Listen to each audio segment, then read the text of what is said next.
दिल्ली में बीजेपी की सरकार का गठन होते ही अरविंद केजरीवाल ही नहीं बल्कि उनकी पूरी टीम के बुरे दिन शुरू हो जाएंगे। गृह मंत्रालय द्वारा सत्येंद्र जैन के खिलाफ मुकदमा चलाने की अनुमति मांगना तो महज शुरुआत है। असली खेल तब शुरू होगा जब बीजेपी की नई कैबिनेट के सामने सीएजी की रिपोर्ट पेश की जाएगी।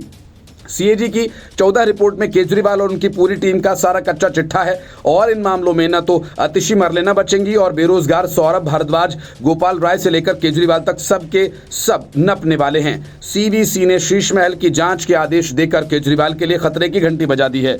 यही वजह है कि चुनाव में मिली हार के बाद केजरीवाल से लेकर मनीष सिसोदिया, गोपाल राय से लेकर सौरभ भारद्वाज तक सबके सब खामोश हैं। इस बीच आतिशी मरलेना ने 1-2 बयान जरूर दिए लेकिन वे सारे बेकार किस्म के हैं।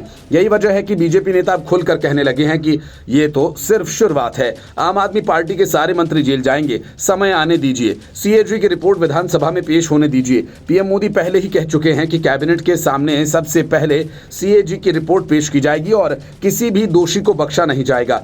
पाई पाई का हिसाब वसूला जाएगा। बीजेपी विधायक रविंद्र सिंह नेगी ने कहा कि मंत्रिमंडल नियुक्त होने के बाद जब हमारी पहली बैठक होगी और उसमें सीएजी की रिपोर्ट पेश की जाएगी, घोटाला सामने आएगा तो जिन्होंने भी घोटाला किया है वो सारे मंत्री जेल जाएंगे। बीजेपी अध्यक्ष वीरेंद्र सचदेवा ने कहा कि घोटालों को छिपाया जा रहा है, यहां तक कि दिल्ली सरकार का सोशल मीडिया अकाउंट हाईजैक कर लिया गया। मैंने एलजी से शिकायत की है। आईटी जांच होनी चाहिए। अरविंद केजरीवाल और उनकी टीम बचने वाली नहीं है। बीजेपी सूत्रों का दावा है कि सीएजी रिपोर्ट पेश होगी तो उसमें शराब नीति और गड़बड़ झाला खुलकर सामने आएगा। जांच अरविंद केजरीवाल, मनीष सिसोदिया से लेकर आतिशी तक भी जा सकती है और कहा जा रहा है कि इस चूक की वजह से सरकार को करीब 2026 करोड़ रुपए का नुकसान भी हुआ और इसके अलावा मुख्यमंत्री आवास के निर्माण में हुई धांधली के बारे में भी खुलासा होगा। इसमें लोक निर्माण विभाग की सीधी मिलीभगत है। ये विभाग आतिशी के पास भी रहा और उन तक आंच पहुंच सकती है। स्वास्थ्य विभाग में घपले की बात कही जा रही है।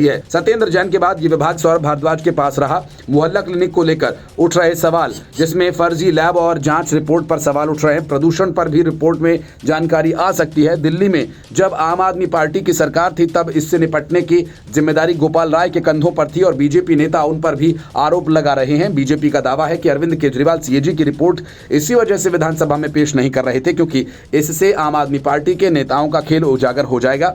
लेकिन अब सरकार बदल चुकी है और उसे सामने लाया जाएगा।